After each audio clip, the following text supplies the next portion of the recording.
El pájaro rompe el cascarón. El ave de mis sueños hallaba de camino en busca de mi amigo, cuando, por maravilla, me llegó una respuesta. Un día, después del recreo, encontré en clase sobre mi pupitre un papel metido en mi libro. Estaba doblado como de costumbre entre nosotros, cuando los compañeros enviaban recados secretos durante la clase. A mí me sorprendió que alguien me mandara uno, pues yo no mantenía esta clase de comunicación con ninguno de mis compañeros, y no podía imaginar, por tanto, quién me escribía. Pensé que sería una invitación a cualquier burla escolar en la que había de tomar parte, y sin pararme a leer lo escrito dejé el papel entre las hojas del libro. Después, durante la clase, por casualidad, volvió a caer en mis manos. Jugué un rato con él, lo desdoblé distraídamente y encontré unas pocas palabras escritas. Al repasarlas distraídamente, mis ojos permanecieron fijos en una palabra. Sobrecogido leí, mientras mi corazón se contraía ante el destino como invadido por un repentino frío. El pájaro rompe el cascarón. El cascarón es el mundo. Quien quiera nacer tiene que destruir al mundo. El pájaro vuela hacia Dios. El Dios se llama Abraxas. Después de leer varias veces estas líneas, caí en honda meditación. No había duda. Era la respuesta de Demian. Solo él y yo conocíamos a aquel pájaro. Había recibido mi dibujo. Había comprendido y me ayudaba a interpretar. Pero, ¿qué relación tenía todo aquello entre sí? Y sobre todo, ¿quién era aquel misterioso Abraxas? No recordaba haber oído ni leído nunca antes tal nombre. El dios se llama Abraxas. La clase pasó sin que me enterara de nada. Dio comienzo la siguiente, la última de la mañana. La daba un joven ayudante que acababa de salir de la universidad y que nos gustaba porque era muy joven y no se daba importancia entre nosotros. En aquel curso leíamos bajo su dirección a Herodoto. Esta lectura era una de las pocas tareas escolares que habían llegado a interesarme. Sin embargo, aquel día tampoco llegó a captar mi atención. Había abierto maquinalmente el libro, pero no seguía la traducción y permanecía absorto en mis reflexiones. Además, había comprado ya repetidas veces la exactitud de lo que Demian me había dicho un día en la clase de religión. Lo que se desea con bastante fuerza, se consigue. Si durante la clase estaba yo intensamente dedicado a mis propios pensamientos, podía estar tranquilo. El profesor me dejaba en paz. Pero si estaba distraído o adormilado, le tenía de pronto ante mí, como me había pasado ya otras veces. Sin embargo, cuando uno pensaba de verdad y estaba absorto, estaba protegido. También había experimentado y comprobado el poder de la mirada. Antes, en los tiempos de Demian, no conseguía obtener resultado alguno, pero ahora sabía ya por experiencia que con la mirada y el pensamiento podía hacerse mucho. Estaba yo muy lejos de Herodoto y del colegio cuando de pronto la voz del doctor Follen me traspasó la conciencia como un rayo y me despertó sobresaltado. Oí su voz. Se encontraba muy cerca de mí y casi creí que había pronunciado mi nombre. Pero no se fijaba en mí. Respiré aliviado. En esto volví a escucharlo. Pronunciaba un nombre. Abraxas. Continuando una explicación cuyo principio se me había escapado, decía: en cuanto a las doctrinas de aquellas sectas y comunidades místicas de la antigüedad, no debemos suponerlas tan simples e ingenuas como nos lo parecen desde un punto de vista estrictamente racionalista. La antigüedad no poseía una ciencia en nuestro sentido actual, pero en cambio llevaba a cabo una profunda elaboración mental de toda una serie de verdades filosófico-místicas. En parte esto degeneraba en magia y superficialidad, que seguramente condujeron más de una vez a engaños y crímenes. Pero también la magia tenía un origen noble y pensamientos profundos, como la doctrina de Abraxas, que puse antes como ejemplo. Si cita este nombre en relación con fórmulas mágicas griegas y se le considera a menudo el nombre de un hechicero, al estilo del que hoy tienen los pueblos salvajes. Pero parece que Abraxas significa mucho más. Podemos pensar que es el nombre de un dios que tiene la función simbólica de unir lo divino y lo demoníaco. El joven erudito continuó celosamente su explicación, que la clase no seguía sino a medias, y como el nombre de Abraxas no volvió a surgir en ella, también mi atención retornó de nuevo a mis propios pensamientos. Unir lo divino y lo demoníaco resonaba aún en mi mente. Aquí podía yo empalmar mis reflexiones. El tema me resultaba familiar por las conversaciones que había tenido con Demian en el último tiempo de nuestra amistad. Demian había dicho que venerábamos a un dios que representaba solo a una mitad del mundo arbitrariamente separada del mundo oficial, permitido, claro, pero que se debería llegar a poder venerar la totalidad del mundo. Por lo tanto, había que tener un Dios que fuera a la vez demonio, o había que instaurar junto al culto de Dios un culto al diablo. Ahora resultaba que Abraxas era el Dios que reunía en sí a Dios y al diablo. Durante largos días intenté con vano empeño seguir aquella pista. Sin resultado alguno, revolví toda una biblioteca en búsqueda de Abraxas. Mi naturaleza no se había adaptado nunca a esta clase de investigación directa y consciente, que solo nos procura, en un principio, verdades con las que no sabemos qué hacer. La imagen de Beatriz, que tanto y tan intensamente me había ocupado, se fue perdiendo lentamente, alejándose de mí, acercándose más y más al horizonte, haciéndose borrosa, lejana, pálida. Ya no satisfacía a mi alma. En mi singular existencia de sonámbulo, enclaustrada en sí misma, se inició ahora un nuevo brote. Floreció en mí la nostalgia de la vida y el ansia de amor y adoración a Beatriz reclamaron nuevas imágenes y nuevos fines. Pero tales deseos seguían sin encontrar cumplimiento, y también me era más imposible que nunca engañar mis anhelos y esperar algo de las muchachas junto a las cuales buscaban mis camaradas su felicidad. Empecé a soñar otra vez, y más aún durante el día que durante la noche. Imágenes, ideas, deseos brotaban en mí y me apartaban del mundo exterior, hasta el punto de tener un trato más verdadero y vivo con los sueños, con las imágenes y sombras que con el mundo verdadero que me rodeaba.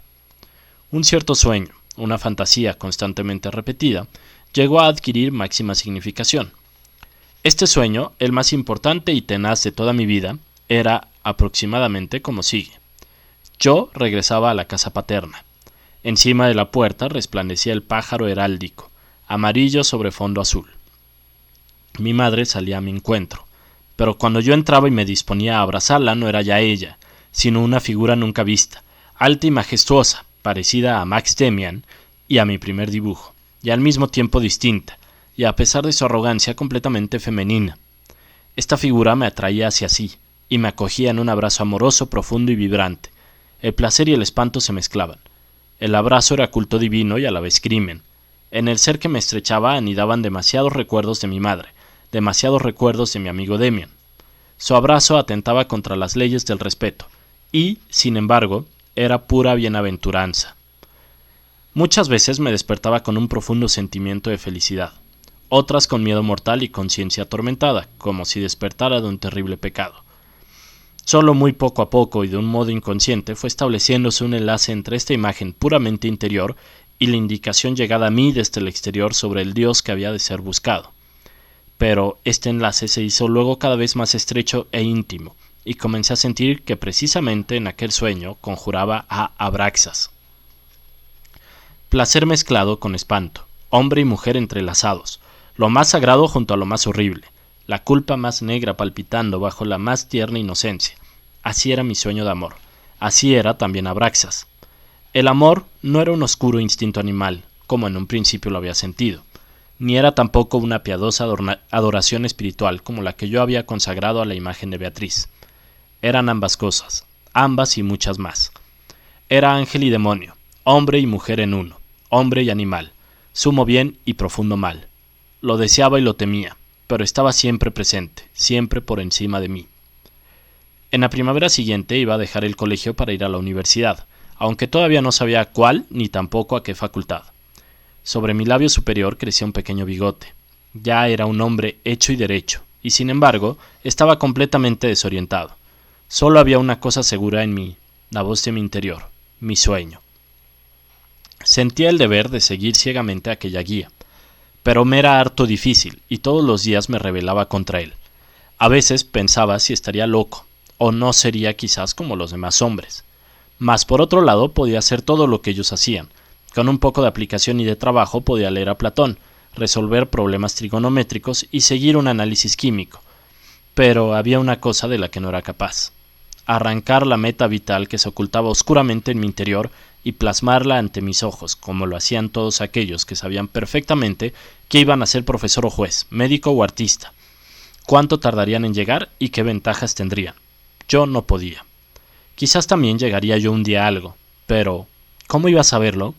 Quizás tuviese que buscar y buscar durante años sin llegar a nada, sin alcanzar ninguna meta. Y quizás alcanzase esa meta, pero una meta perversa, peligrosa y temible. Quería tan solo intentar vivir aquello que tendría a brotar espontáneamente de mí. ¿Por qué se me iba a hacer tan difícil? Varias tentativas de pintar la poderosa figura amante de mi sueño me fracasaron por completo. Si lo hubiese logrado, habría enviado a Demian a pintura. ¿Dónde se encontraba? No lo sabía. ¿Cuándo volvería a verlo? La paz amable, las semanas y meses bajo la influencia de Beatriz se había esfumado. Entonces creí que había encontrado una isla y una paz. Así solía sucederme cuando una situación me resultaba agradable, cuando un sueño me hacía bien, empezaba a secarse y a perder su fuerza. Era inútil añorarlos. Ahora vivía en un continuo ardor de anhelos incumplidos, en una incesante espera tensa que llegaba a menudo a enloquecerme. La imagen amada de mi sueño surgía con frecuencia ante mí con más claridad y precisión que si se tratase de un ser real. La veía mejor que veía mis propias manos y hablaba con ella. Lloraba ante ella y la maldecía. La llamaba madre y me arrodillaba a sus pies. La llamaba amor y presentía su beso maduro y saciante. La llamaba demonio y prostituta, vampiro y asesino. Me inspiraba tiernos sueños de amor y procaces obscenidades. Para ella nada era demasiado bueno y precioso, ni tampoco demasiado malo y bajo. Pasé todo aquel invierno sacudido por una tormenta interior, difícil de describir. Estaba acostumbrado a la soledad, no me molestaba. Vivía con Demian, con el gavilán, con la imagen de mi sueño que era mi destino y mi amada. Aquello me bastaba para vivir, porque estaba dirigido hacia la grandeza y la lejanía y me conducía a Abraxas. Pero ninguno de estos sueños, ninguno de mis pensamientos me obedecía. No me era posible someter a mi voluntad su emergencia, ni darle a mi capricho su color. Venían y se apoderaban de mí. Era dominado por ellos, era por ellos vivido. En cambio, me encontraba protegido contra el mundo exterior. Ningún hombre me inspiraba miedo. Mis condiscípulos lo habían adivinado así y me mostraban un oculto respeto que a veces me hacía sonreír. Cuando quería, podía penetrar sin dificultad sus más íntimos pensamientos, dejándolos asombrados. Pero no quería nunca, o solo muy pocas veces. Estaba siempre muy preocupado conmigo mismo, siempre conmigo mismo. Deseaba dar algo de mi persona al mundo, entrar en relación y lucha con él. A veces, cuando caminaba por las calles al anochecer y no podía regresar a casa hasta medianoche, creía que en aquellos momentos encontraría a mi amada, que aparecería tras la próxima esquina, que me llamaría desde la próxima ventana. Todo esto solía parecerme angustioso e insoportable, y pensaba que algún día acabaría quitándome la vida. Por esos días, la casualidad, según el dicho corriente, me hizo encontrar un singular refugio. Pero no hay tales casualidades. Cuando alguien que de verdad necesita algo lo encuentra, no es la casualidad quien se lo procura, sino él mismo. Su propio deseo y su propia necesidad lo conducen a ello. En mis paseos por la ciudad había oído 1 o 2 veces música de órgano en una pequeña iglesia de las afueras, pero nunca me había detenido a escucharla. Al volver a pasar por allí, me paré a oír aquella música y reconocí que era de Bach. Me acerqué a la puerta. La encontré cerrada. Y como la calleja estaba casi desierta, me senté en un apoyo junto a la iglesia. Me subí el cuello del abrigo y me puse a escuchar. El órgano, aunque no muy potente, era bueno, y el organista tocaba de maravilla, con una expresión personalísima de voluntad y tenacidad que sonaba como una oración. Experimenté la impresión de que el hombre que se hallaba sentado ante el teclado sabía que aquella música encerraba un tesoro y se afanaba en sacarlo a la luz, como si le fuera en ello la vida. Técnicamente, no entiendo gran cosa de música, pero desde niño he comprendido por instinto esta expresión del alma y he sentido ante mí la afición musical como algo natural e innato. El músico tocó después algo más moderno. Podía ser de Reger. La iglesia estaba casi a oscuras, y solo salía un suave fulgor a través de la ventana más cercana. Esperé a que la música terminara, y pasé un rato de arriba abajo hasta que vi salir al organista. Era un hombre aún joven, pero mayor que yo, fuerte y achaparrado. Echó a andar con pasos rápidos, enérgicos, un poco violentos, y después desapareció. Todavía acudía a la capilla varios otros atardeceres, sentábame junto a la entrada o paseaba a lo largo de la fachada. Una vez encontré abierta la puerta y permanecí media hora en el interior, solitario y frío, mientras el organista tocaba arriba a la pálida luz de un mechero de gas. En su música no lo oía solamente a él mismo. Me parecía también que todas las cosas que tocaba eran afines entre sí, que todas ellas estaban enlazadas por una secreta conexión. Todo lo que tocaba era creyente, era ferviente y piadoso, pero no piadoso como los beatos y los clérigos, sino como los peregrinos y los mendigos de la Edad Media. Piadoso con una entrega plena a un sentimiento del mundo, superior a todas las confesiones. Los maestros anteriores a Bach y los antiguos italianos eran interpretados con exquisito cuidado, y todos decían lo mismo, todos decían aquello que también el organista llevaba en su alma: nostalgia, íntima aprehensión del mundo y violenta separación de él, tensa atención ardiente a los movimientos de la propia alma, oscura, fervorosa entrega y profunda curiosidad de lo maravilloso. Un día seguí disimuladamente al organista a la salida de la iglesia y le vi entrar en una pequeña taberna, muy lejos ya, en las afueras de la ciudad. No pude resistir la tentación y entré tras él. Le vi por primera vez claramente. Estaba sentado en un rincón del pequeño local, con un sombrero negro en la cabeza y una jarra de vino delante. Su rostro era como yo me lo había imaginado. Era feo y un poco salvaje, inquieto e intenso, terco y voluntarioso. Alrededor de la boca, sin embargo, tenía un gesto tierno e infantil. La virilidad y la fuerza se hallaban concentradas en los ojos y la frente. La parte inferior del rostro era suave e inacabada, incontrolado y hasta blanda. La barbilla, llena de indecisión, formaba un contraste adolescente con la frente y la mirada. Lo que más me complacía eran los ojos, llenos de orgullo y hostilidad. Silenciosamente fui a sentarme en una banqueta frente a la suya. En la taberna no había nadie más. Al advertir mi presencia me miró irritado, como si quisiera echarme de allí. Pero sostuve la mirada hasta hacerle exclamar con rudo acento: ¿por qué me mira usted de ese modo? ¿Quiere algo de mí? No quiero nada de usted, respondí. Ya me ha dado usted mucho. Arrugó la frente. Ah, ¿es usted aficionado a la música? A mí me parece tonta esa afición. Sin dejarme intimidar, repliqué: le he estado escuchando muchas veces en la iglesia de las afueras, dije. Desde luego, no quiero molestarle. Pensé que encontraría en usted algo especial, no sé bien qué. Pero no me haga caso, puedo seguir escuchándole en la iglesia. Siempre cierro con llave. Hace poco se olvidó usted y estuve dentro, oyéndole tocar. Otras veces me quedo fuera o me siento junto a la puerta. ¿Ah, sí? La próxima vez puede entrar. Hace más calor dentro. No tiene más que llamar a la puerta, pero con fuerza, y no mientras esté yo tocando. Y ahora, ¿qué es lo que me quiere decir? Es usted joven, probablemente un colegial o estudiante. ¿Es usted músico? No, me gusta oír música, pero solo como la que usted toca. Música totalmente incondicionada, en la que se siente que un hombre conjura el cielo y el infierno. Creo que si la música me gusta tanto es por su carencia de moralidad. Todo lo demás es moral. Y yo busco algo que no lo es. Lo moral no me ha procurado nunca nada que no fuera doloroso, pero no logro expresarme bien. ¿Sabe usted ya que ha de haber un Dios que es Dios y demonio al mismo tiempo? He oído decir que ya hubo uno. El músico echó atrás el sombrero de ala ancha y se sacudió el pelo oscuro de la amplia frente. Me miró atentamente por encima de la mesa con el rostro inclinado hacia mí. En voz baja y vibrante preguntó: ¿cómo se llama ese Dios que usted dice? Por desgracia no sé casi nada de él. En realidad solo su nombre, se llama Abraxas. El músico miró en torno suyo con desconfianza, como si alguien pudiera oírnos. Luego se acercó más a mí y murmuró: ya me lo imaginaba. ¿Quién es usted? Soy un alumno del liceo. ¿Cómo ha sabido usted de Abraxas? Por casualidad. Dio un puñetazo en la mesa con tal fuerza que el vino saltó del vaso. Por casualidad. No diga usted tonterías. Sepa usted que cuando se llega a tener noticias de Abraxas, no es nunca por casualidad. Yo le diré algo más acerca de él. Cayó y corrió hacia atrás su silla. Yo le miraba expectante, pero él hizo una mueca. Aquí no, otro día, tome. Metió la mano en el bolso de su abrigo, que no se había quitado, y sacó unas castañas asadas que echó sobre la mesa. Yo no dije nada. Las tomé y empecé a comerlas muy satisfecho. Vamos a ver, murmuró al cabo de un rato.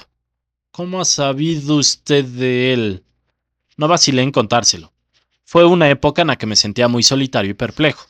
Me acordé entonces de un amigo mío de años anteriores, del que sospecho que sabe muchas cosas, y decidí enviarle un dibujo mío que representaba un pájaro saliendo de una esfera terrestre.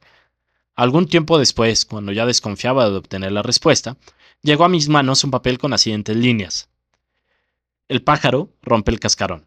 El huevo es el mundo. El que quiera nacer tiene que romper un mundo. El pájaro vuela hacia Dios. El Dios se llama Abraxas. Sin responderme nada, el músico siguió pelando sus castañas y bebiendo vino. ¿Tomamos otra jarra? Gracias, no me gusta beber. Él se rió un poco decepcionado. Como quiera, a mí me pasa todo lo contrario. Me quedo todavía un rato. Váyase si quiere. Cuando lo acompañe la próxima vez, después de ensayar, no estuvo muy comunicativo. Me condujo por una calle antigua hasta un viejo e imponente caserón. Subimos a una habitación grande, un poco oscura y descuidada, donde nada excepto un piano recordaba la música, en tanto que un gran estante de libros y un escritorio daban un aire de sabiduría a la estancia. ¿Cuántos libros tiene usted? Exclamé admirado. Parte de ellos pertenecen a la biblioteca de mi padre, con el cual vivo. Sí, vivo todavía con mis padres, pero no puedo presentarlo a ellos, porque mi trato no es precisamente muy estimado en esta casa. Ha de saber usted que yo soy un hijo descarriado. Mi padre es un hombre extraordinariamente honorable, uno de los sacerdotes y predicadores más importantes de esta ciudad. Y, para enterarle a usted ya de todo, le diré que yo soy su señor hijo. Persona muy inteligente y que prometía mucho, pero que se ha apartado del buen camino y está un poco chiflado. Estudiaba teología y poco antes de la licenciatura abandoné tan honrada facultad, aunque en cierto modo siga dentro de la carrera en cuanto a mis estudios particulares. Aún siguen pareciéndome muy importantes e interesantes los dioses que la gente se ha inventado en cada época. Ahora soy músico y parece que me van a dar pronto un puesto de organista. Entonces estaré otra vez en el seno de la iglesia. Miré hacia los estantes de libros, y al débil resplandor de la lámpara de mesa encontré títulos griegos, latinos, hebreos. Mientras tanto mi amigo se había tumbado en el suelo, junto a la pared, y manipulaba allí en la oscuridad. Venga usted acá, vamos a hacer un poco de filosofía. Esto es, acallar el pico, tumbarnos boca abajo y pensar. Encendió una cerilla y prendió las tareas dispuestas en la chimenea, ante la cual se hallaba, y que yo no había advertido hasta entonces.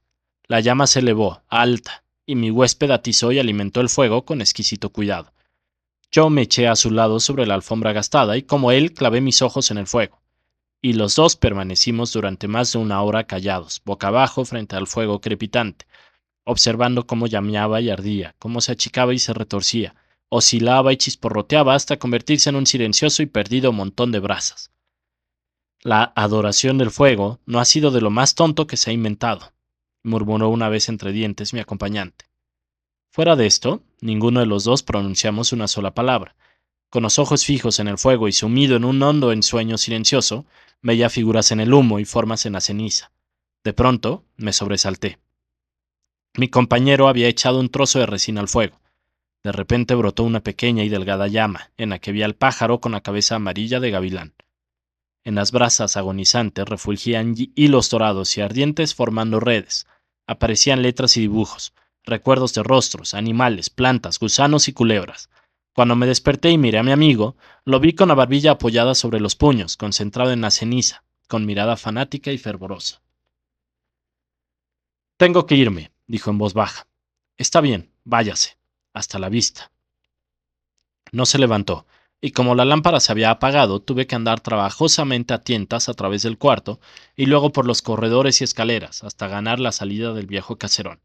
Al llegar a la calle me detuve y examiné la fachada.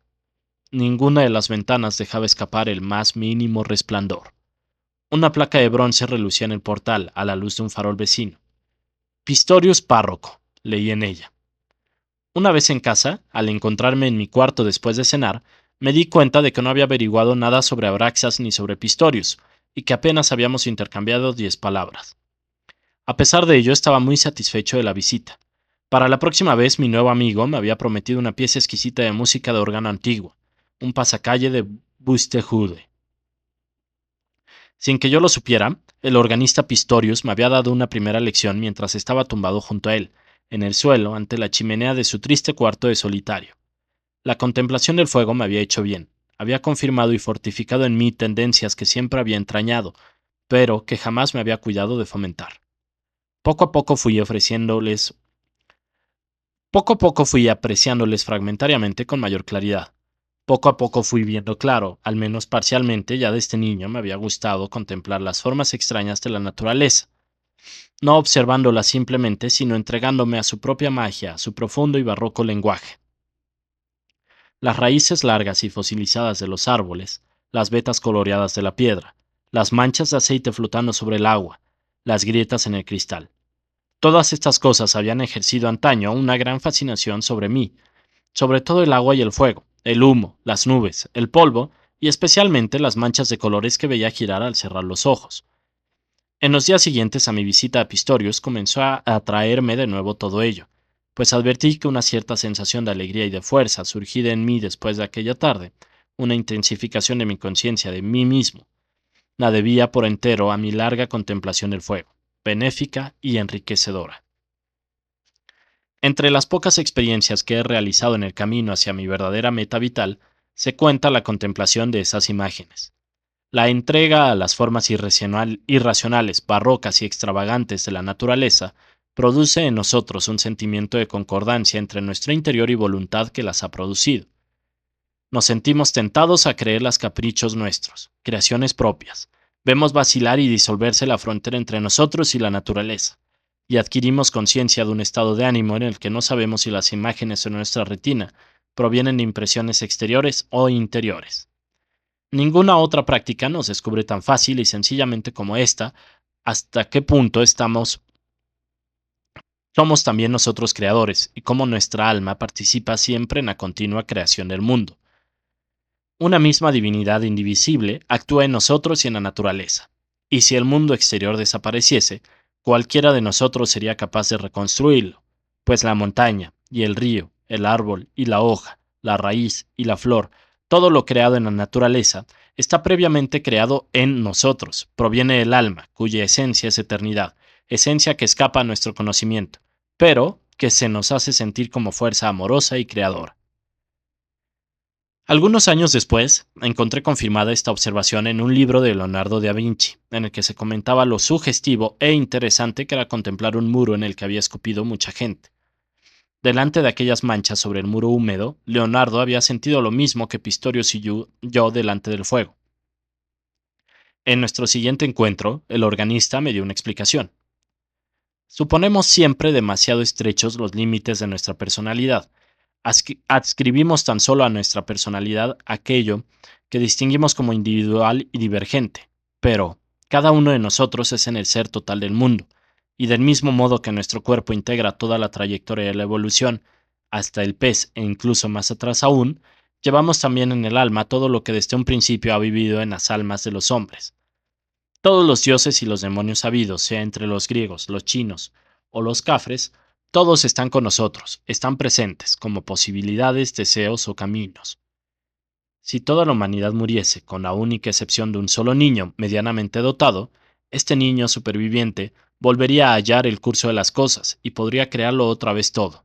Dioses, demonios, paraísos, mandamientos e interdicciones, antiguos y nuevos testamentos. Bien, objeté yo. ¿Dónde queda entonces el valor del individuo? ¿Para qué nos esforzamos si ya llevamos todo acabado en nosotros mismos? ¡Alto!, exclamó violentamente Pistorius. Hay una gran diferencia entre llevar el mundo en sí mismo y saberlo.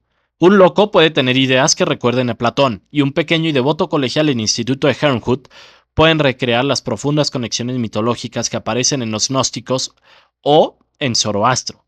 Pero no lo sabe. Y mientras no lo sabe, es un árbol o una piedra, y en el mejor caso un animalito. No creo que vea usted hombres en todos los bípedos que van por esas calles, simplemente porque andan erectos y llevan en sí 9 meses a sus crías. Sabe usted muy bien que muchos de ellos no son sino peces u ovejas, gusanos o sanguijuelas, hormigas o avispas.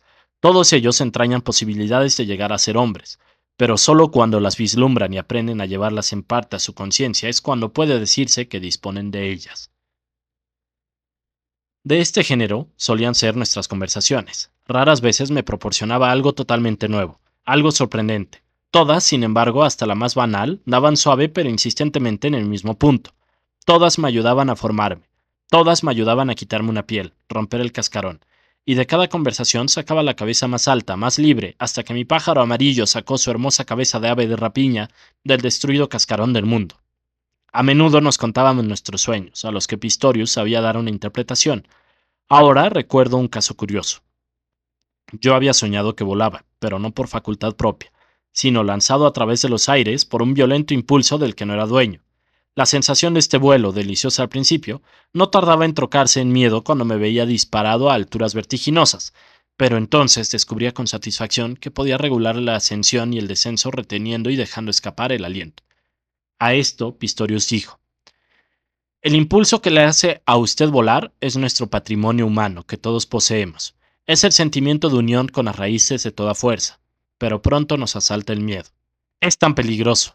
Por eso la mayoría renuncia gustosamente a volar y prefiere caminar de la mano de los preceptos legales o por la acera. Usted no. Usted sigue volando como debe ser. Y entonces descubre lo maravilloso. Descubre que lentamente se hace dueño de la situación, que a la gran fuerza general que le arrastra corresponde una pequeña fuerza propia, un órgano, un timón. Esto es estupendo. Sin él, uno se perdería sin voluntad por los aires como hacen los locos. Los locos tienen unas intuiciones más profundas que la gente de la acera, pero no tienen la clave ni el timón y se despeñan en el abismo. Pero usted no, Sinclair. Usted logra dominar el impulso. ¿Cómo? Eso quizás no lo sabe usted aún. Lo consigue usted por medio de un órgano nuevo, de un regulador respiratorio. Y ahora puede usted ver qué poco personal es su alma y sus estratos más profundos. Semejante regulador no es, ni mucho menos, invención suya. No es nada nuevo. Existe ya hace milenios enteros. Es el órgano del equilibrio de los peces, la vesícula natatoria. Todavía existen hoy unas cuantas especies de peces, extrañas y conservadoras, en las que la vesícula natatoria es al mismo tiempo una especie de pulmón que, en determinadas circunstancias, sirve efectivamente para respirar. Exactamente lo mismo que usted utiliza en su sueño los pulmones para regular su vuelo. Pistorius incluso me trajo un tomo de zoología y me enseñó el nombre y dibujos de aquellos peces tan primitivos. Con un curioso escalofrío, sentí viva en mí una función de primarias épocas evolutivas. La lucha de Jacob. No me es posible resumir aquí todo lo que el singular organista me reveló sobre Abraxas. Pero, además, lo verdaderamente importante que de él aprendí fue a dar un nuevo paso en el camino hacia mí mismo. Por ese tiempo de mis 18 años era yo un muchacho poco vulgar, precozmente maduro en muchas cosas y retrasado e inerme aún en otras muchas. Cuando me comparaba con los demás me sentía tantas veces humillado. Unas veces me consideraba un genio, otras un loco. No conseguía compartir las alegrías y la vida de mis compañeros, y me hacía reproches y cábalas como si estuviera irremediablemente separado de ellos y se me negara la vida. Pistorius, que era un extravagante declarado, me enseñó a tener valor y respeto de mí mismo, y me dio ejemplo, hallando siempre algo valioso en mis palabras y en mis sueños, en mis fantasías y en mis ideas, tomándolo siempre en serio todo ello y discutiéndolo gravemente. ¿Ha declarado usted, me dijo un día, que si le gustaba la música era por su total carencia de moralidad? Está bien, pero lo que importa es que tampoco usted mismo sea moralista. No tiene usted por qué compararse con los demás, y si la naturaleza lo ha creado para murciélago, no debe usted aspirar a ser avestruz. A veces se considera raro, se acusa de andar por otros caminos que la mayoría. Eso tiene que olvidarlo. Mire el fuego, observe las nubes, y cuando surjan los presagios y comiencen a hablar las voces de su alma, entréguese usted a ellas sin preguntarse primero si le parece bien, o le gusta al señor profesor, al señor padre, o aún no sé qué buen Dios. Así uno se estropea, desciende a la acera y se convierte en fósil. Querido Sinclair, nuestro Dios se llama Abraxas, y es Dios y es demonio. Entraña en sí el mundo luminoso y el obscuro. Abraxas no tiene nada que oponer a ninguno de sus pensamientos, ni a ninguno de sus sueños. No lo olvide usted. Pero le abandonará en cuanto usted llegue a ser normal e irreprochable. Le abandonará y buscará otra olla en la que coser sus pensamientos. El extraño sueño de amor era el más fiel de todos mis sueños. ¿Cuántas veces se repitió? Soñaba que entraba en nuestra vieja casa por el portal, bajo el escudo, y que quería abrazar a mi madre, y que en su lugar encontraba entre mis brazos a una mujer grande, medio hombre, medio madre, que me inspiraba miedo, pero hacía lo que me sentía ardientemente atraído. Me sentía incapaz de contar este sueño a un amigo. Me lo guardaba. Aunque le hubiera revelado todo lo demás, era mi rincón secreto, mi refugio. Cuando me sentía triste, rogaba a Pistorius que tocase el pasacalle del viejo Bustejude. Sentado en la oscura capilla crepuscular, me perdí en aquella música extraña e íntima, ensimismado y como absorto en sus propios sones, que siempre me hacía bien y me disponía a dar la razón a las voces de mi alma. A veces nos quedábamos un rato en la iglesia, cuando la música del órgano había callado, contemplando cómo la tenue luz entraba y se perdía por las altas ventanas ojivales. Ahora me parece raro, dijo Pistorius, que yo fuese en tiempos estudiante de teología y hasta estuviese a punto de hacerme sacerdote. En realidad, mi error fue puramente formal. Mi vocación es, desde luego, el sacerdocio. Lo que pasó fue que me declaré satisfecho demasiado pronto y me puse a disposición de Jehová antes de conocer a Abraxas. Pero toda religión es bella. Toda religión es alma. Lo mismo tomando la comunión cristiana que yendo en peregrinación a la Meca. Entonces, opiné yo, podía usted haber sido sacerdote. No, Sinclair, no. Hubiera tenido que mentir. Nuestra religión se practica no como si no lo fuera. Simula que sobra de la razón. En último caso, hubiera podido ser sacerdote católico, pero protestante nunca. Los pocos creyentes verdaderos, conozco algunos, se atienen generalmente a la letra. A ellos no les podría decir, por ejemplo, que Cristo para mí no es un hombre, sino un héroe, un mito, una gigantesca sombra en la que la humanidad se ve proyectada a sí misma contra el muro de la eternidad. Y a los demás, a los que van a la iglesia a oír palabras sensatas para cumplir un deber, para no perderse algo y por otras razones parecidas, a esos, ¿qué les podría haber dicho? ¿Convertirlos? ¿Usted cree? Pero a mí eso no me interesa. El sacerdote no quiere convertir a nadie, quiere únicamente vivir entre creyentes, entre sus iguales, y quiere ser portador y expresión del sentimiento que forja a nuestros dioses. Se interrumpió y luego siguió. Nuestra nueva fe, aquella para la cual hemos elegido ahora el nombre de Abraxas, es muy bella, querido Sinclair. Es lo mejor que tenemos, pero está todavía en mantillas. Aún no le han crecido las alas. Y una religión solitaria no es nada. Tiene que hacerse colectiva. Ha de tener culto y adeptos, fiestas y misterios. Calló y pareció sumirse en honda meditación. Pero, ¿acaso no es posible celebrar misterios entre unos cuantos iniciados e incluso uno solo? Pregunté vacilante. Se puede, asintió. Yo lo celebro desde hace mucho tiempo. He celebrado cultos que me acarrearían años de cárcel si se descubrieran. Pero sé que esto no es aún el camino verdadero. De pronto me dio un golpe en el hombro, asustándome. También usted, Sinclair, también usted celebra sus misterios. Sé muy bien que debe tener usted sueños de los que nada me cuenta. No quiero saberlos. Pero óigame bien, vívalos usted, viva usted esos sueños, dedíqueles usted altares. No es aún lo perfecto, pero ya es un camino. El que usted y yo y algunos otros consigamos un día renovar el mundo es cosa que ya se verá. Pero dentro de nosotros mismos tenemos que renovarlo cada día. De otro modo, nada lograremos. Piénselo usted, Sinclair. Tiene usted 18 años y no corre usted detrás de las prostitutas. Tiene usted que tener sueños y deseos amorosos. Y quizá lo asustan a usted. No los tema, son su mejor patrimonio, créame.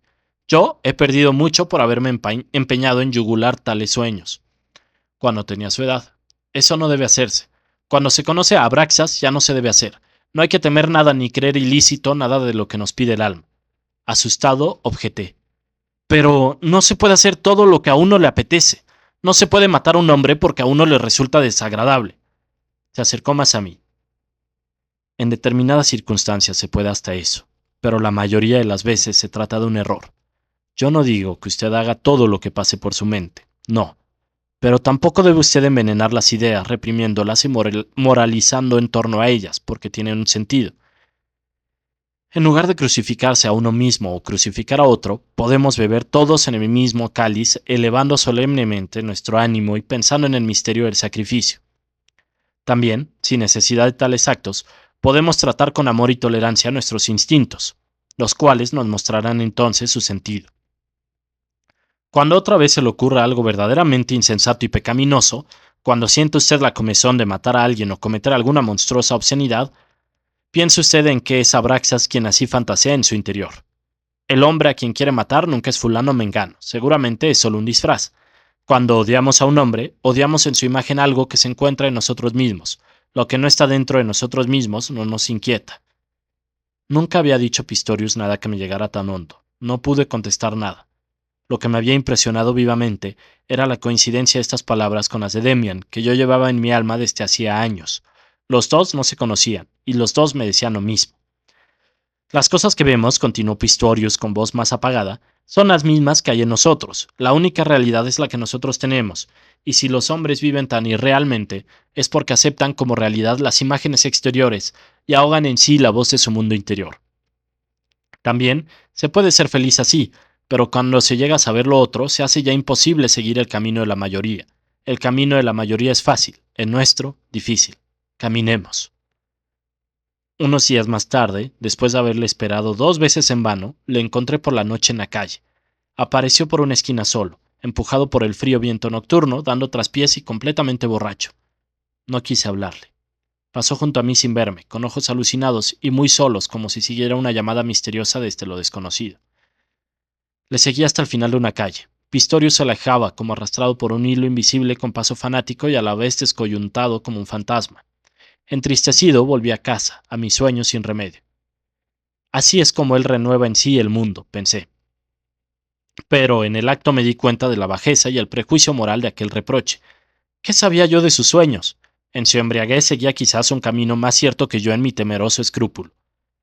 En los recreos entre las clases había advertido que un compañero al que nunca había hecho mucho caso buscaba mi compañía. Era un chico pequeño de aspecto débil, delgado, con pelo fino y rojizo, que tenía algo especial en su mirada y en su comportamiento. Una tarde, cuando volvía yo a casa, me esperó en la calle, me dejó pasar, corrió detrás de mí y se quedó parado delante de la puerta de mi casa. ¿Quieres algo de mí?, le pregunté. Solo hablar contigo un momento, dijo con timidez. Ten la bondad de acompañarme unos pasos. Eché a andar con él y lo sentí hondamente agitado y pleno de no sé qué ardiente esperanza. Sus manos temblaban. ¿Eres espiritista?, preguntó de golpe. No, Nauer, dije riendo, ni por asomo. ¿Cómo se te ha ocurrido? Pero eres teósofo, ¿verdad? Tampoco. Oh, no te cierres así, intuyo que en ti hay algo especial. Se te ven los ojos. Estoy seguro de que tienes trato con los espíritus. Y no pregunto por curiosidad, Sinclair. Yo mismo estoy buscando, ¿sabes? Y me siento tan solo. Cuéntame tus cosas, lo animé. Desde luego puedo asegurarte que no sé nada de los espíritus, pero vivo en mis sueños, y tú has sabido adivinarlo. Las demás gentes viven también en sueños, pero no en los suyos propios. Esta es la diferencia. Sí, es muy posible, murmuró.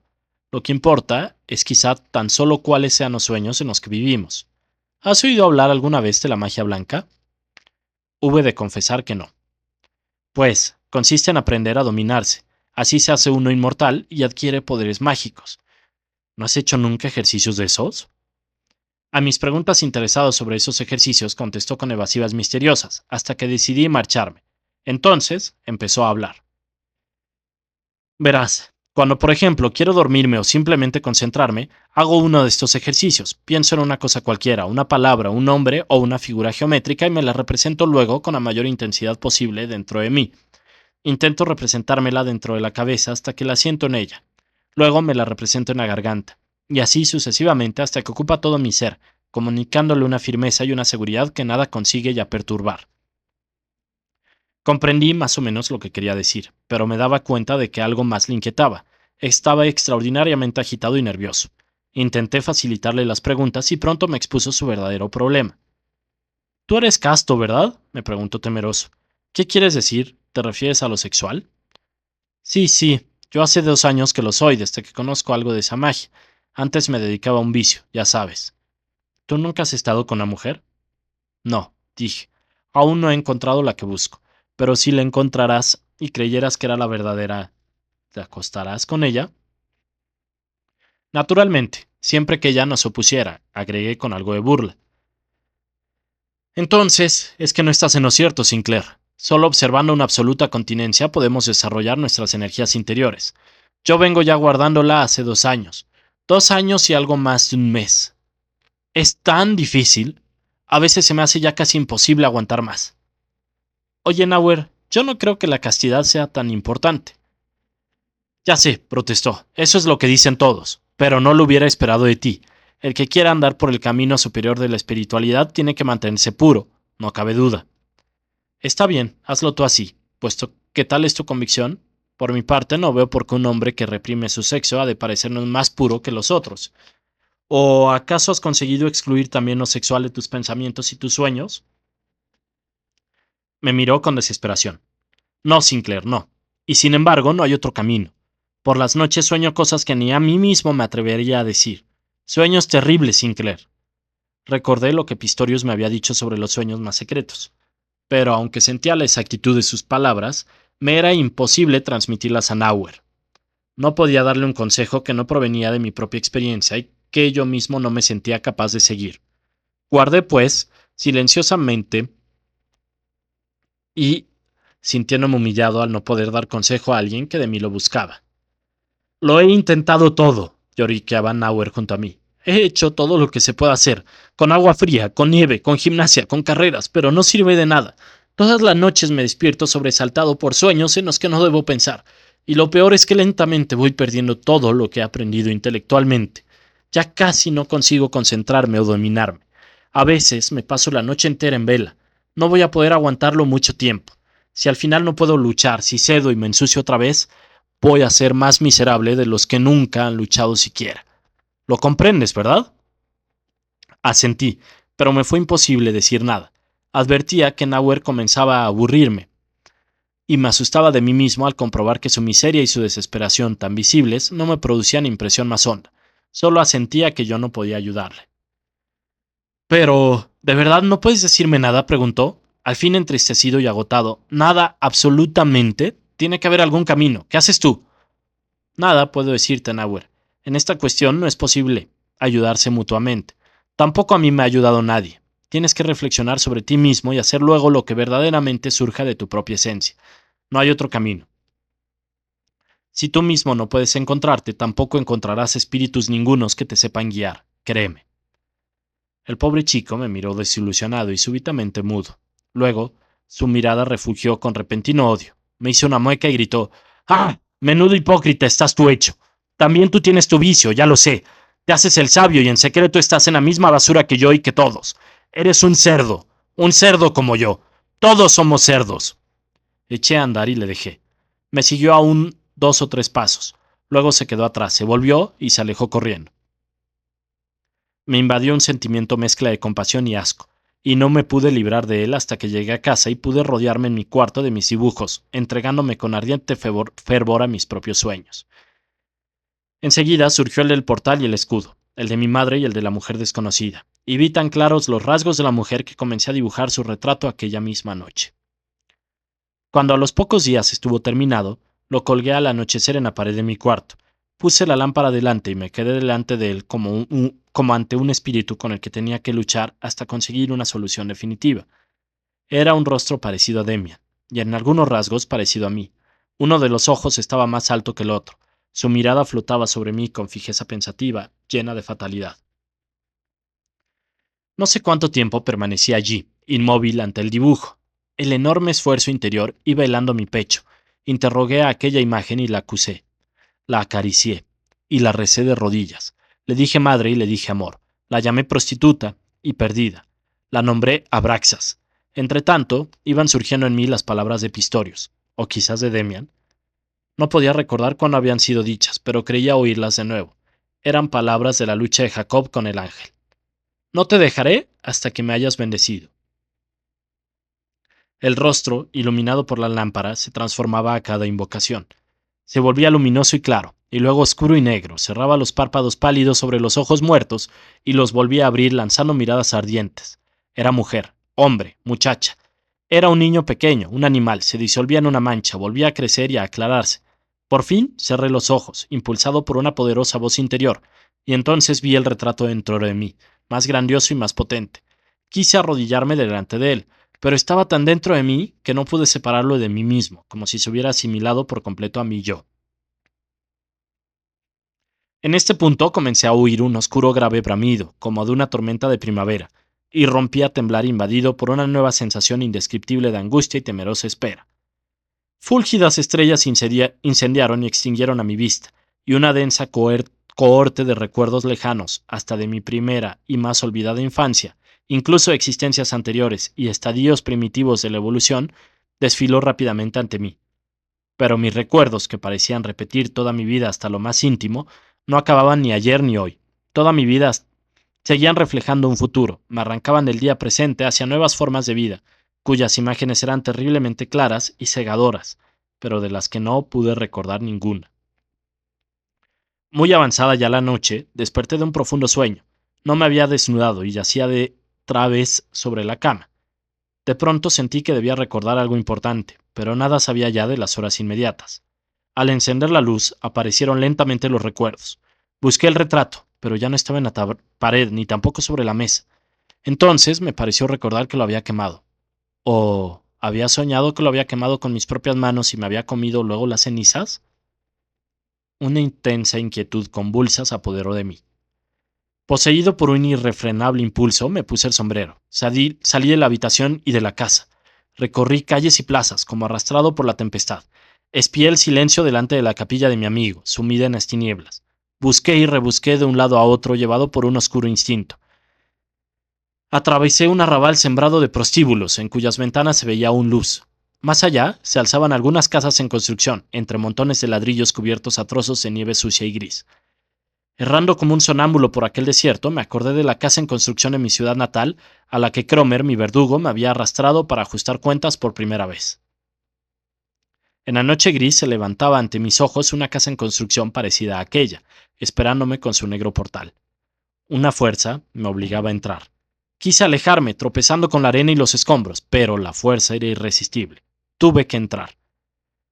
Pisando tablas y pedazos de ladrillo, penetré en la construcción. Los muros exhalaban un turbio olor a frialdad húmeda y a piedra.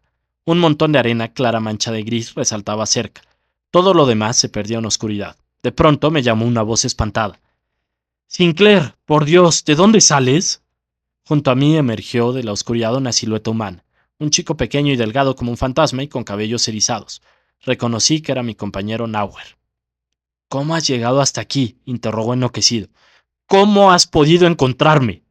No comprendí lo que quería decir. —No te he buscado —dije aturdido. Cada palabra me costaba esfuerzo y salía trabajosamente entre mis labios torpes y helados. Me miró atónito. —¿No me buscabas? —No. Algo me atraía hacia aquí. —¿Me has llamado tú? —Tienes que haberme llamado. —¿Qué haces aquí? Es noche cerrada. Me rodeó desesperadamente con sus brazos delgados. —Sí, es de noche. Pronto amanecerá. —Oh, Sinclair, tú no me has olvidado. ¿Podrás perdonarme? —¿Perdonarte qué? Estuve tan injusto contigo. Solo entonces recordé nuestra conversación. ¿Cuántos días habían pasado desde ella? ¿3? ¿Acaso 5? Me daba la impresión de que había transcurrido una eternidad. De pronto, me di cuenta de todo. No solo de lo ocurrido entre nosotros, sino también de por qué había venido yo a aquel lugar y de lo que Nauer había querido hacer. Querías quitarte la vida. Se estremeció de frío y de miedo. Sí, no sé si habría podido hacerlo. Había decidido esperar a que amaneciera. Le conduje afuera. Los primeros rayos de luz de la mañana, horizontales y fríos, brillaban mortecinos en el aire gris. Le llevé un trecho cogido del brazo. Vuelve ahora a tu casa y no le cuentes nada a nadie. Has perdido el camino, Nauer, y has andado extraviado y sin norte. No somos tampoco unos puercos, como tú crees. Somos hombres, creamos dioses y luchamos con ellos, y ellos nos bendicen. Seguimos caminando en silencio y nos separamos. Cuando llegué a casa era de día. Lo mejor que me ofreció aquel tiempo en St. fueron las horas que pasé con Pistorius junto al órgano o frente al fuego de la chimenea. Leímos juntos un texto griego sobre Abraxas. Él me leyó unos fragmentos de una traducción de los Vedas y me enseñó a recitar la sagrada Om. Pero lo que propulsaba mi evolución interior no era esta ocupación erudita, sino algo totalmente contrario. Lo que verdaderamente me hacía bien era el progreso de mi conocimiento de mí mismo, mi confianza creciente en mis propios sueños, ideas e intuiciones, la revelación cada día más clara del poder que en mí mismo llevaba.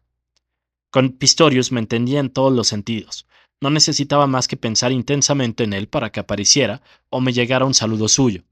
Podía preguntarle cualquier cosa como a Demian, sin necesidad de que estuviera delante. No necesitaba más que imaginármelo y dirigirle mis preguntas en forma de intensos pensamientos. Toda la fuerza psíquica puesta así en la interrogación retornaba enseguida a mi hecha respuesta.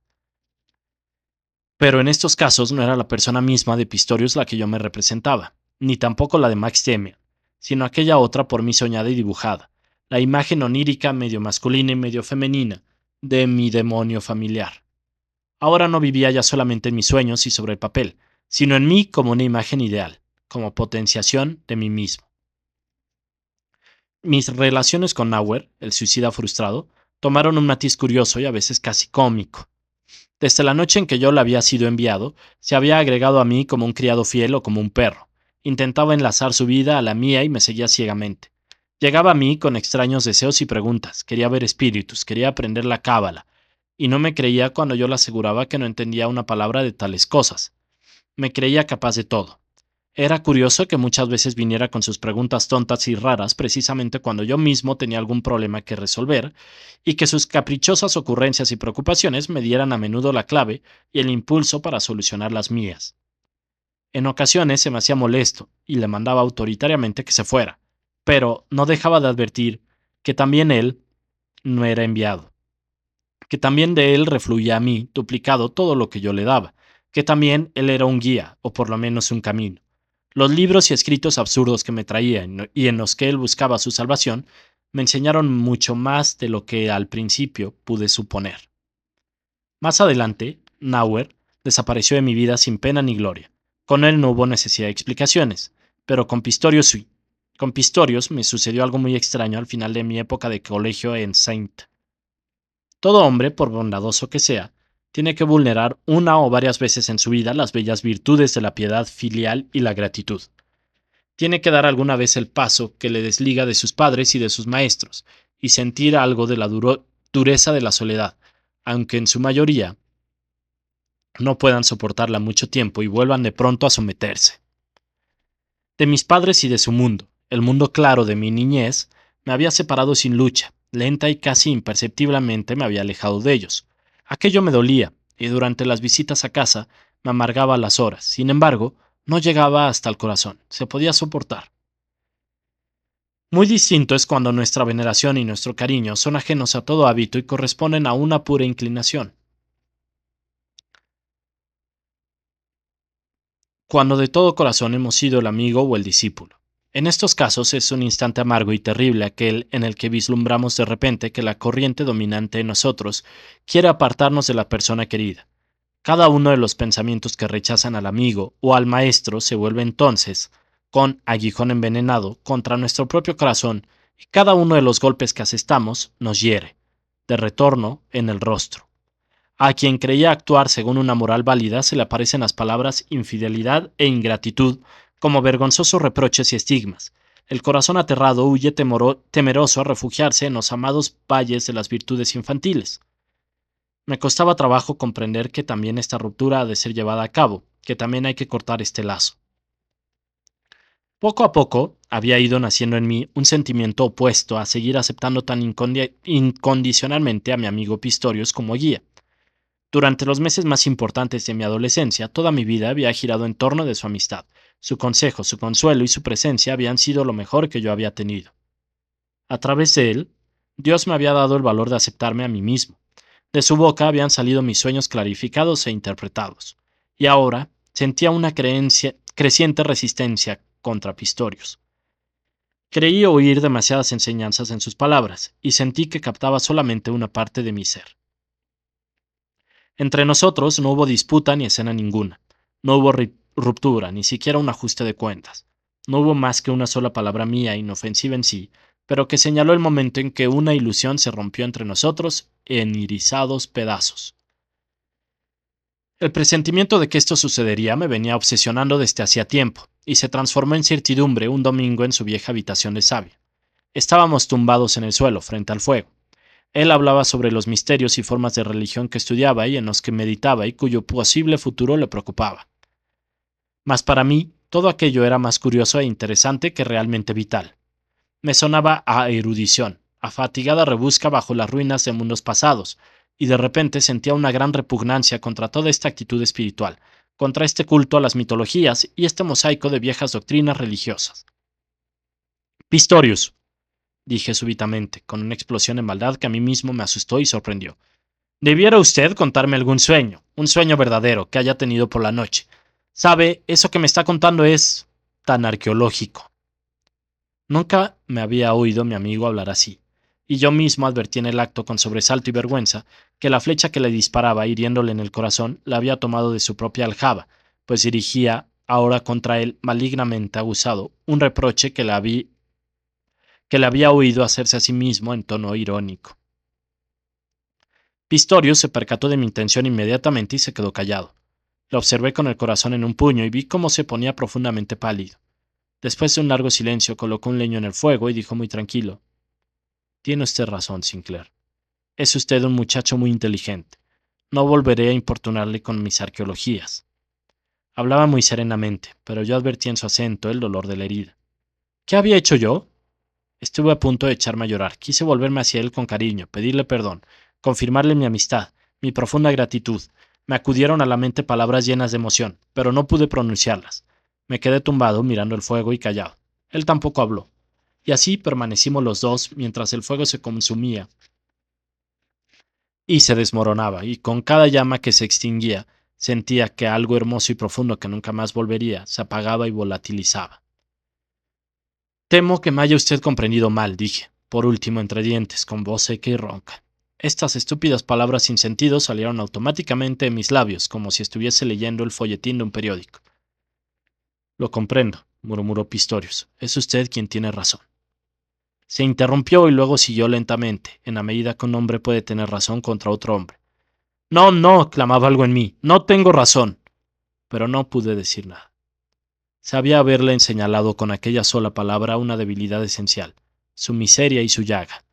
Había tocado el punto en el cual tenía él que desconfiar de sí mismo. Su ideal era arqueológico, y él buscaba con la mirada vuelta hacia atrás. Era un romántico. De repente vi con toda claridad precisamente aquello que Pistorius había sido para mí, y que no podía serlo para él mismo, ni darse a sí mismo lo que a mí me había dado. Me había conducido por un camino que también él, el guía, debía traspasar y abandonar. ¿Quién puede saber cómo nace una palabra tal? Yo la había dicho sin mala intención y sin tener la menor idea de la catástrofe que iba a provocar. Había dicho algo cuyo alcance ignoraba, que no conocía en el momento de expresarle. Había cedido a una pequeña ocurrencia, un poco maliciosa, y ésta se había convertido en fatalidad. Había cometido una pequeña y desconsiderada grosería que se había convertido para él en una sentencia. ¿Cómo deseé por entonces que Pistorius se hubiera encolerizado, que se hubiera defendido y me hubiera colmado de reproches? Pero no hizo nada semejante. Todo ello hube de hacerlo yo por mí mismo, dentro de mí. Si lo hubiese sido posible, hubiese sonreído. No pudo. Y ello me dio la medida de cuánto lo había herido. Pistorius, al recibir en silencio el golpe que yo, su indiscreto e ingrato discípulo, le asestaba al darme la razón y reconocer mis palabras como su destino, me obligó a odiarme a mí mismo, al mismo tiempo que se duplicaba las proporciones de mi imprudencia. Al descargar el golpe había creído dar a un hombre fuerte y alerta, pero se trataba de un hombre callado y paciente, indefenso, que se rendía en silencio. Largo rato permanecimos aún ante el fuego, en el cual cada ardiente figura y cada brasa me recordaban horas felices, bellas y plenas, y acrecían mi deuda de gratitud para con Pistorius. Al cabo, no pude resistir más. Me levanté y salí. A la puerta de la habitación en escalera oscura y luego ya en la calle, ante la casa, me detuve una y otra vez largo rato con esperanza de verlo acudir aún en busca mía. Luego seguí adelante, y anduve horas y horas a través de la ciudad y los suburbios, a través del parque y del bosque hasta la noche. Por vez primera sentí la señal de Caín sobre mi frente. Lentamente comencé a reflexionar. Mis pensamientos empezaban acusándome y defendiendo a Pistorius, pero acababan siempre en lo contrario. 1000 veces estuve a punto de arrepentirme y retirar mis precipitadas palabras, pero éstas habían sido verdad. Entonces conseguí comprender a Pistorius y reconstruir ante mis ojos su sueño, el de ser sacerdote, predicar la nueva religión, instaurar nuevas formas de fervor, de amor y adoración, crear nuevos mitos. Pero esto no era su fuerza ni su misión. Le gustaba demasiado permanecer en el pasado. Conocía demasiado bien el pretérito, sabía demasiadas cosas de Egipto, India, Mitra y Abraxas. Su amor se enlazaba en imágenes que la tierra había visto ya, y al mismo tiempo se daba en su interior cuenta perfecta de que lo nuestro había de ser nuevo y distinto, y manar de un suelo virgen, en lugar de ser extraído trabajosamente de los museos y las bibliotecas. Su misión era quizá ayudar a otros hombres a llegar a sí mismos como había hecho conmigo, pero no darles lo inaudito, los nuevos dioses. En estos momentos tuve una certeza fulminante. Cada uno tenía una misión, pero esta no podía ser elegida, definida, administrada a voluntad. Era un error desear nuevos dioses, y completamente falso querer dar algo al mundo. No existía ningún deber, ninguno para un hombre consciente, excepto el de buscarse a sí mismo, afirmarse en su interior, tantear un camino hacia adelante sin preocuparse de la meta que pudiera conducir. Aquel descubrimiento me conmovió profundamente. Este fue el fruto de aquella experiencia. Yo había jugado a menudo con imágenes del futuro y soñado con papeles que me pudieran estar destinados de poeta quizá, de profeta, de pintor o de cualquier otra cosa. Aquellas imágenes no valían nada. Yo no estaba en el mundo para escribir, predicar o pintar. Ni yo ni nadie estábamos para eso. Tales cosas solo podían surgir marginalmente. La misión verdadera de cada uno era llegar a sí mismo. Se podía llegar a poeta o a loco, profeta o criminal. Esto no era asunto de uno. A fin de cuentas, carecía de toda importancia. Lo que importaba era encontrar su propio destino. No un destino cualquiera y vivirlo por completo. Todo lo demás eran medianías, un intento de evasión, de buscar refugio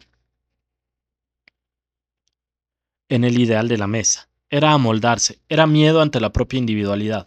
La nueva imagen surgió terrible y sagrada ante mis ojos, presentida múltiples veces, quizás pronunciada ya otras tantas, pero nunca vivida hasta ahora. Yo era un proyecto de la naturaleza, un proyecto hacia lo desconocido, quizá hacia lo nuevo, quizá hacia la nada. Y mi proyecto que brotaba de las profundidades, sentir en mí su voluntad de identificarme con él por completo. Ya había probado a fondo la soledad, pero ahora presentía una soledad aún más profunda, y la presentía inevitable.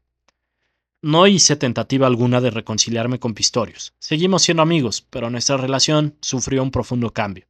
Una única vez hablamos de estas cosas, o mejor dicho, habló solo él. Me dijo: mi deseo es ser sacerdote, ya lo sabe usted. Sobre todo hubiera querido ser el sacerdote de la nueva religión que vislumbramos. Pero sé muy bien que no podré serlo jamás. Lo sabía sin confesármelo abiertamente hace ya mucho tiempo. Habré de limitarme a ejercer otras funciones sacerdotales de menor alcance, quizás solo ante el órgano, quizás en otra forma cualquiera. Pero he de tener siempre en torno a mí algo que yo sienta bello y santo, música de órgano y misterio, símbolo y mito. Necesito vivir en este ambiente y no quiero apartarme de él. Esta es mi debilidad, Sinclair, pues a veces me doy clara cuenta de que no debía sentir tales deseos, que son un lujo y una flaqueza. Sería más justo y más grande si me ofreciera al destino sin ambiciones, pero soy incapaz. Es lo único que no puedo hacer. Quizá usted pueda hacerlo un día. Es muy difícil. Es lo único verdaderamente difícil que existe, muchacho. He soñado muchas veces con ello, pero no puedo. Me da miedo. No puedo existir tan desnudo y solo. También soy un pobre perro débil que necesita un poco de calor y de sus semejantes. El que no tiene ningún deseo excepto su destino. Ese no tiene ya semejantes. Está solo en medio del universo frío que lo rodea. ¿Comprende usted? Como Jesús en Getsemaní. Ha habido mártires que se han dejado crucificar a gusto, pero tampoco ellos eran héroes, no estaban liberados. También ellos deseaban algo que les resultara amable y familiar, y tenían modelos e ideales. Quien desee solamente cumplir su destino no tiene modelo ni ideales, nada querido y consolador. Este es el camino que yo habría de seguir. La gente como usted y como yo está muy sola, pero al fin y al cabo nosotros tenemos nuestra amistad, tenemos la satisfacción secreta de revelarnos, de desear lo extraordinario. También hay que renunciar a eso cuando se quiere seguir el camino consecuentemente. Tampoco se puede querer ser revolucionario ni mártir, ni dar ejemplo, sería inconcebible. No, no podía concebirse, pero podía soñarlo, podía presentirlo, podía intuirlo. Algunas veces, cuando lograba una hora de plena serenidad espiritual, llegaba a vislumbrarlo. Hundía entonces la mirada en mí mismo y clavaba mis ojos en los de mi destino. Lo que en ellos se reflejase, sabiduría o locura, amor o maldad, no importaba. Nada de ello se debía escoger o querer. No podemos aspirar sino a nosotros mismos, a nuestro propio destino. Pistorius había sido mi guía en este camino. En aquellos días anduve como loco, con la tempestad desatada en mi interior. Cada paso significaba un peligro. No veía nada más que la oscuridad abismal que se abría ante mis ojos y a la que conducían, perdiéndose en ella todos los caminos que había conocido hasta entonces. En mi mente vislumbraba la imagen de un guía que se parecía a Demian, y en cuyos ojos estaba escrito mi destino. Escribí sobre un papel: mi guía me ha abandonado. Estoy en plena oscuridad. No puedo andar solo. Ayúdame. Quería enviárselo a Demian. No lo hice. Siempre que me disponía a hacerlo, encontraba necia e incoherente mi petición de auxilio. Pero aprendí de memoria la pequeña oración y la recitaba a menudo en mi interior. Me acompañaba a todas horas. Comencé a vislumbrar lo que era la oración. La época escolar tocaba a su fin. Mi padre había planeado que hiciera un viaje de vacaciones antes de mandarme a la universidad. ¿A qué facultad? No lo sabía aún. Decidieron que estudiaría un semestre de filosofía. Hubiera estado también de acuerdo con cualquier otro estudio.